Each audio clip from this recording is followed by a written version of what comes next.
essa altura do campeonato, a menos que você viva numa pedra, que você não tenha acesso às redes sociais, à internet, você provavelmente já ouviu falar sobre a briga do Nick Walker versus o Bob Titirillo, que para quem não sabe é o narrador do Mr. Olympia há muitos anos, é a voz principal do Mr. Olympia, e eles trocaram provocações, onde o Bob Titirillo já falou abertamente que não gosta do físico do Nick Walker. Por sua vez, o Nick Walker falou que o máximo que o Bob venceu foi um Mr. USA. Então existe esse clima aí de guerra e rivalidade. E isso me fez uma reflexão sobre em que ponto atual está o Nick Walker, se ele pode vencer, se ele pode voltar ao topo da categoria Open, e que ponto estamos atualmente com a Open Bodybuilding. Será que está um declínio? Será que podemos ter boas expectativas para o futuro da categoria? Sobre isso aqui que eu vou falar nesse vídeo. Antes de qualquer coisa, como vocês já sabem, deixa aqui um like e também se inscreva caso você ainda não seja inscrito, pois essa é a moedinha no chapéu do palhaço e você me ajuda muito a continuar.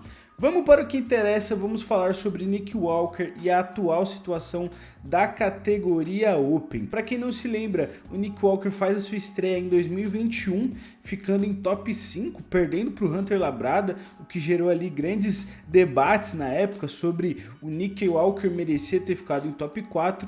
No ano seguinte, em 2022, o norte-americano fica com a terceira colocação, o que fez um holofote gigante ficar sobre ele e vivendo aquela dualidade de muitas pessoas impressionadas que gostavam dele, mas também recebendo muitas críticas por conta da sua estética ou falta dela e as suas veias nas suas pernas, né, as veias varicosas. E aí em 2023, com toda expectativa, muitas pessoas inclusive colocando o Nick Walker para brigar pelo título, o que era muito racional, afinal ele era o top 3 do mundo, colocar ele nessa briga era mais do que justo. Só que aí então ele tem um rompimento no seu posterior e infelizmente ele faz o famigerado anúncio que estaria fora do Mr. Olympia naquela edição. Ano esse que o atual campeão chegava como o Hadi Choopan, que tinha vencido no ano anterior. E aí então, sem o Nick Walker, sem o Samson Dauda no 100% do seu condicionamento e um Hadi Choopan com diversos questionamentos, né, a respeito de locais, algumas desproporções, mas obviamente sempre sendo muito consistente, sempre chegando muito seco. E aí então, sem o Nick Walker, sem o Samson Dauda no seu 100% do condicionamento, o norte-americano Derek Lunsford, que tinha feito a sua estreia no ano passado, consegue vencer o Mr. Olympia, se tornando o único atleta masculino a vencer em duas categorias.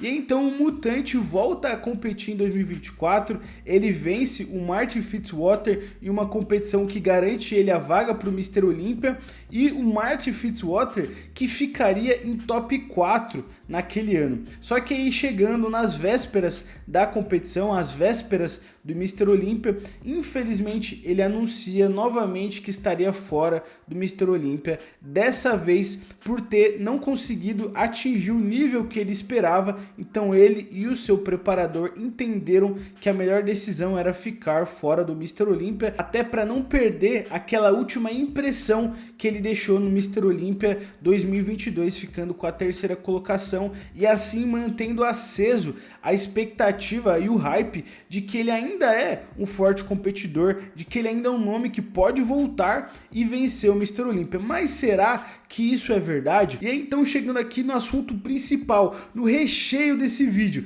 será que o Nick Walker pode voltar ao topo da categoria? Será que ele ainda tem chances de brigar pelo título? E na minha opinião, a resposta, parando a programação rapidinho para deixar uma dica para vocês: cupom FNO no site da Adaptogen, você garante 15% de desconto, compra os melhores suplementos do mercado e de quebra ainda apoia esse humilde criador de conteúdo. Então não perca tempo, link na descrição. Isso aqui é a minha opinião, deixa deixando isso muito claro. Porque no atual top 5, onde nós vemos Samson Dauda, Derek Lunsford, Hadi Choopan, Martin Fitzwater e o Andrew Jacked, eu não consigo imaginar o Nick Walker deixando algum desses caras para trás. Mesmo ele tendo vencido o Martin Fitzwater, eu consigo imaginar que o novato vai conseguir vir maior e com mais densidade em 2025. E mesmo se o mutante voltar, eu acho muito difícil ele reconquistar esse espacinho. Lembrando que quando ele vence o Martin Fitzwater em 2024, não foi uma vitória inquestionável. Ficou ali algumas dúvidas. Óbvio que é muito subjetivo e a gente está em um esporte que é 100% subjetivo. Olhando o atual top 5, onde nós vemos caras condicionados, volumosos e com boas proporções, coisa que dentro desses 3 pilares o Nick Walker só performa bem em 2 dele, que é o volume e o condicionamento, e precisamos pontuar que ele é assim muito profissional, sempre chega no excelente volume, sempre muito condicionado, mas atualmente nós temos visto caras com boas proporções.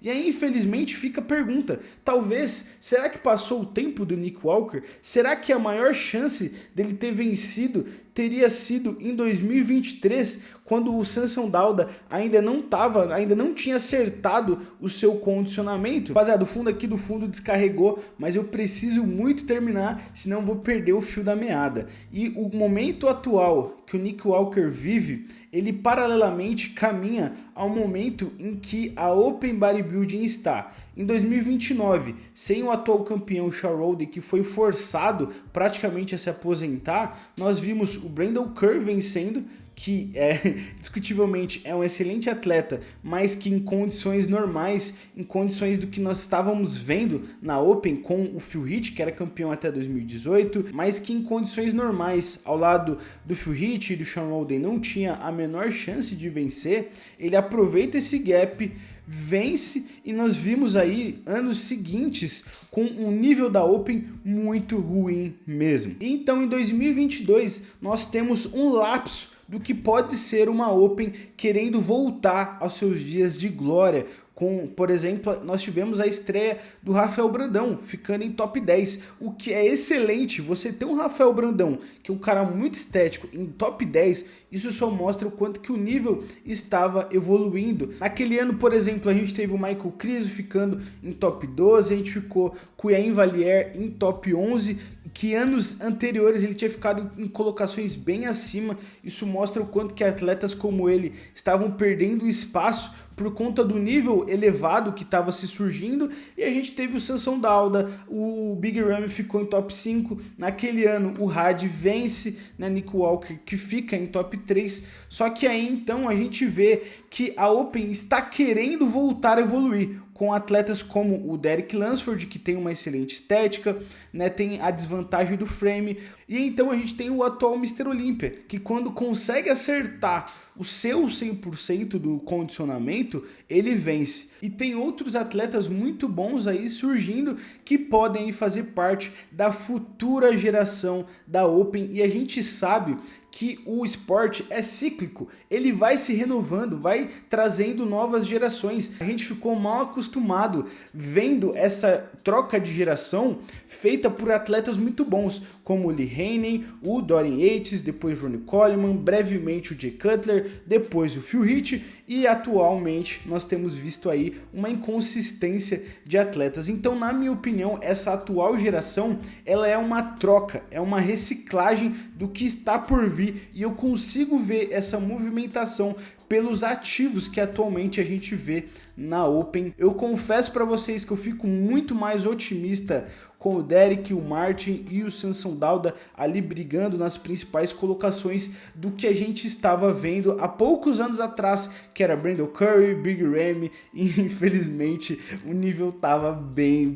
baixo, né? Com o afastamento do Shawn Rhoden, eu não tô julgando se foi certo ou errado, mas simplesmente falando dos fatos, a gente consegue ver claramente que a Open perde a sua principal referência e a gente vê o efeito colateral disso, que é atletas como o Brandon Curry e o Big Ramy conseguindo os seus títulos de Mr. Olímpia. Deslizes do atual Mr. Olímpia sempre existiu, inclusive o maior exemplo disso 2008, onde o Jay não vem 100% e o Dexter Jackson, o rei da consistência, ele vai lá e consegue vencer o seu título. Mas era o Dexter Jackson, um cara muito consistente, um físico com bom volume, boas proporções, e ele aproveitou o deslize. Só que em 2019 a gente viu realmente uma lacuna a ser preenchida que ainda não foi 100% preenchida. A gente está vendo isso talvez com o Samson Dauda, ele se tornando essa referência, coloca a Open no patamar que ela precisa estar e dá à categoria